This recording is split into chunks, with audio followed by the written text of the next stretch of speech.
Feeling a lot of anxiety and some depression? Need some help? Watch this. Our first caller is Xavier from California. Xavier, how can we help you? Hey guys, how's it going? This is it's pretty awesome. Honestly, I'm not gonna lie, I'm a little nervous, but yeah, I've been listening to you guys for about a month now. I've learned a lot. I've unlearned a lot, and something that I've been kind of like getting into recently has been like I guess a little backstory. I've been training pretty consistently since I was in high school. I was pretty chubby in high school, and then like one day I just kind of got tired of being out of shape, and so I started playing football.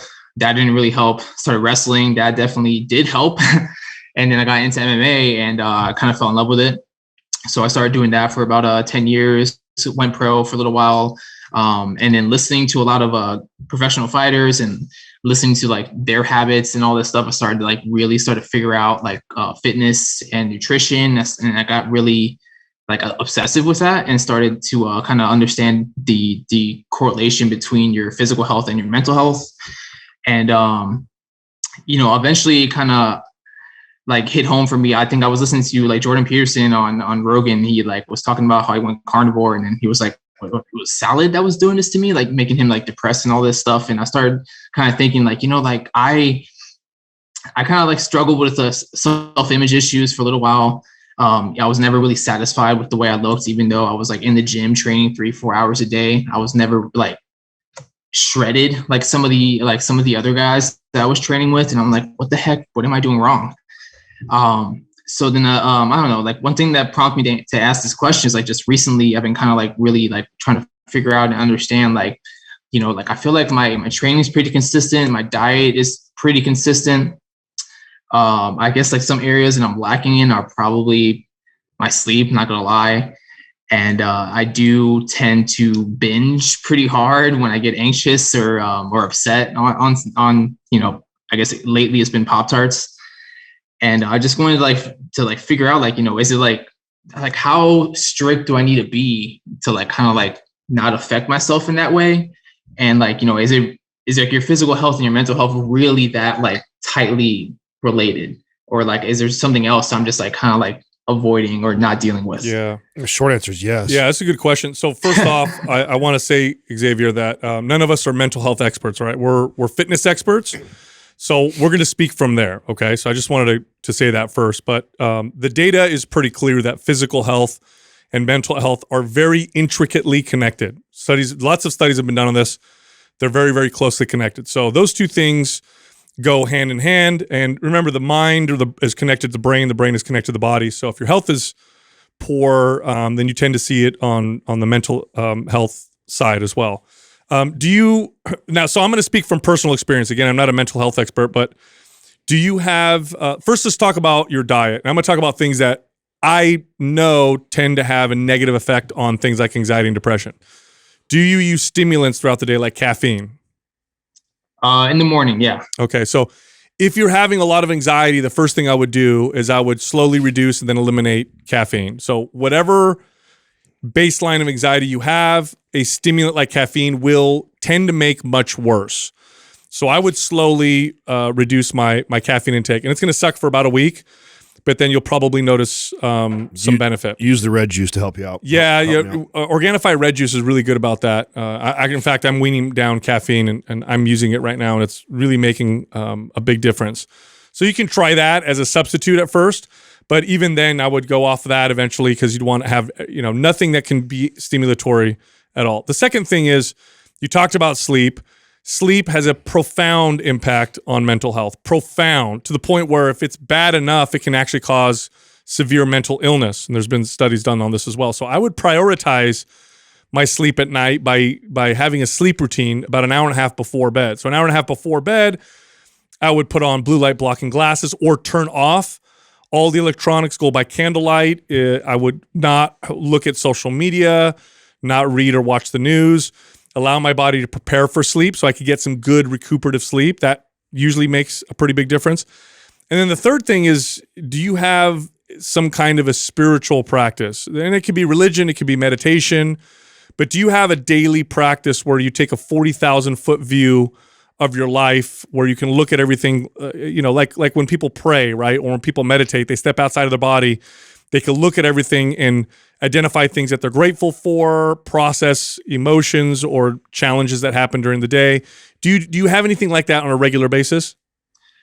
Not on a regular basis. Like that's probably like that's something I've like gone on and off with and like tried and like fell off. And it's funny that you say that. Like my girlfriend, she does that, and like I've noticed a bit of a difference with her like throughout the day. What does she do? I mean, she journals every morning, and she'll write things that she's like grateful for and thankful for, and I believe she does it at night as well. Mm-hmm. And like she was very spiritual and very into like meditation and breath work and things like that, which like kind of like introduced me to it as well. Or at least like I used to think it was all like BS until like I kind of like started looking into it and thinking about it and like, well, maybe there's something to this. Yeah. But I just never was consistent enough with it. That's right. It's just like exercise. So like if I was talking about the benefits of exercise and someone says, I tried it a few times, I didn't really notice anything. It's the same thing with the spiritual practice. You have to be very consistent and disciplined about it. And you can do like 10 minutes a day, just 10 minutes every morning. Do it. Maybe you can add another 5 minutes before bed, just to kind of set yourself for the next day. Give that a shot. And then the last thing I'll say is this: the two people that I turn to the most for this are Arthur Brooks. So we have I think we've done 2 episodes with Arthur Brooks, but he also has a lot of his own content. He's an expert on happiness.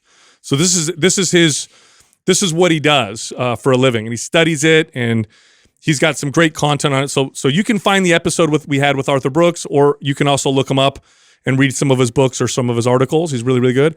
And then the second person, this is just personal for me, is Bishop Barron. We did a podcast with Bishop Barron.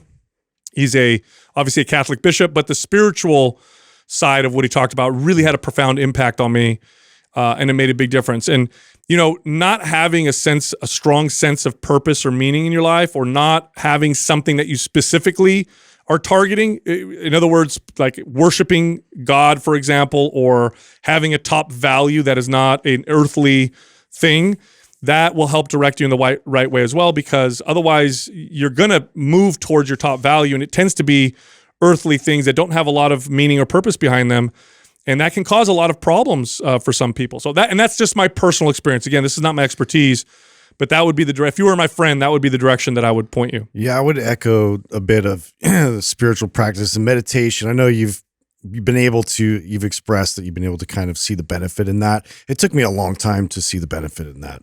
It took multiple attempts. And honestly, for me, it was more of like bringing in a tangible way to experience that a little bit more deeply. And that was where the cold immersion, the cold ice baths really kind of played a factor to that. Even a cold shower, where it really forced on the breathing, the way that I could actually become more present, here, to where all the chatter and the noise and things that, my mind was just constantly racing, anxiety and all that was able to kind of shut down. So, it's just, that's another practice, a little bit more of an extreme practice than just sitting there and being able to breathe and meditate, which, I highly suggest. But, if you have trouble with that, that's something that I would, look into as well. Xavier, can I ask, have you connected what makes you feel depressed and anxious?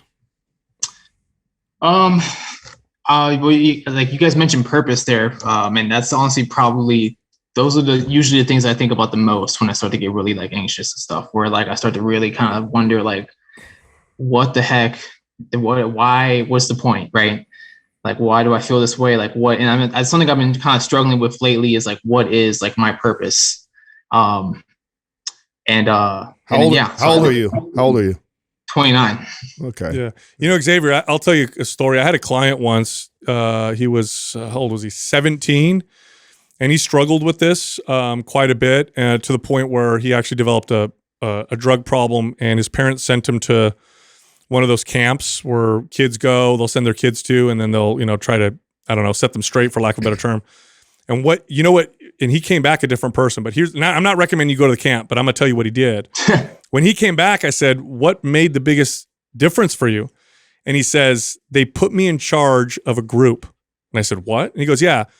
When I got there after a few weeks, I led a group of 5 other younger kids. And he says, and I immediately felt a sense of purpose for these kids, and it changed everything. So what's the takeaway? Serve other people. Maybe volunteer or go do something for someone else. That is a sense of purpose, right? You're helping someone. You're volunteering at maybe what are they called? Those old people homes. I can't think of the right term right now. Or you can go volunteer and feed people, or you could volunteer, MMA training. You said you're an MMA, you did it for 10 years. Maybe you teach some people for free or whatever. Oftentimes that's what people need. It's the opposite, right? It's the opposite of no purpose. The opposite of that is serving others. And that usually set people in the right direction. So just another, again, based off my experience. Or seek a profession that does that, right? So looking for professions where you feel like you are serving somebody or helping others, I think is a great way. I also think, keep in mind, you and I'm sure you don't feel that, because I know this tends to happen when you get ready for your 30s, people start to go, oh shit, like I'm officially like grown up. I need to have my shit together. Bro, I'm 40 right now, and I barely feel like I fully understand my purpose. Like, part of it is just doing the work, is doing the work, putting work in, and not. There's something about your generation that this whole movement of like, you got to find a career right now that serves your purpose and finds that, right now you need to learn what you even want, try shit out, fail at it. Think you like something, do it, then find out you don't like it. Like, don't get so hung up on you need to have this answer of what your lifelong purpose is. Some people spend a majority of their life looking for that. So don't allow that to cause this anxiety and depression. Be okay with the fact that maybe it hasn't fallen into your lap yet, and you still got a lot of work, a lot of growing, a lot of internal self-awareness stuff to go through before maybe you find out what that is. Be a little empathetic with yourself. What in your life has given you that zest for life? Is there anything you can think of that you've done in the past or now where you're like, when I do that thing, or when I did that thing, I really felt alive? Is there something you can list? I mean, yeah, it was fighting. Honestly, it was. I was actually talking to my girl about this yesterday, where I was just like, there just isn't anything else that gave me that. It was. I mean, a lot of it was like when you're in there, when you're in a cage or in the ring or whatever, like you literally just can't think of anything else, right? Like everything else kind of like just goes away, and it's almost like euphoric, like So that was like probably like. I guess like the most stressful time of my life, right up until I got in the cage, and then ends up being like the like most zen part of my life. Oh, listen, Xavier. So Arthur Brooks wrote a book called From Strength to Strength. I think it would be valuable for you. So maybe you don't want to go fight again because you're like, I don't want to do that. I don't want to get banged up or whatever. But you know what you can do? You can go teach. It's almost the same thing. Also, keep in mind what you just said, though, too, right? So, what made you feel that you were the most ultimate present moment of your life is when you're fighting, and so that's what the meditation and the spiritual practice is. We focus so much on our past and the future. Very few people have the discipline to be in the now.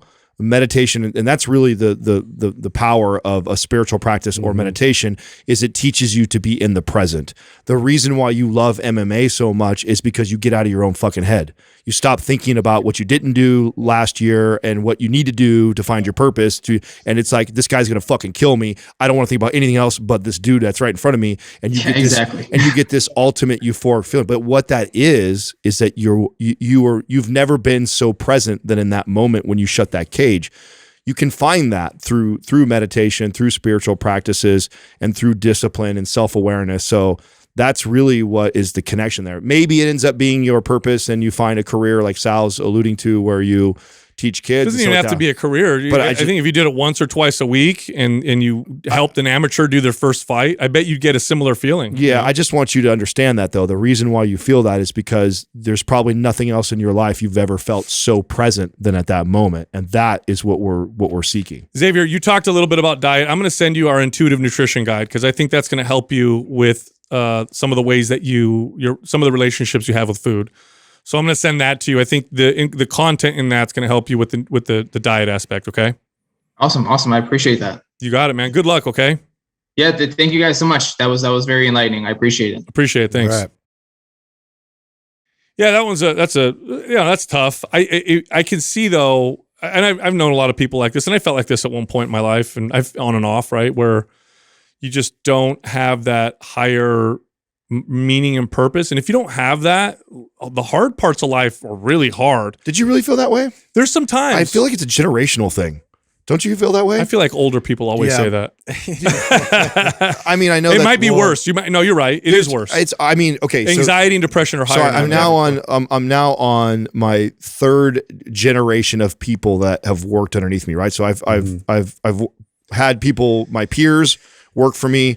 I've had the generation coming up, Yeah. which are millennials, working for me, and then I've also had now the Gen Z work for me, and I see a little resurgence in Gen Z of being more like us in the just like fucking do the work and then we'll figure out this. Yeah. But the millennial gap, the age range, there was this movement around like like that wasn't communicated to me very. It was like when I was coming up, it was like fucking work. Yeah. Work, very Gary V-esque. The question is, are you hungry enough and willing to fucking eat shit, or are you soft?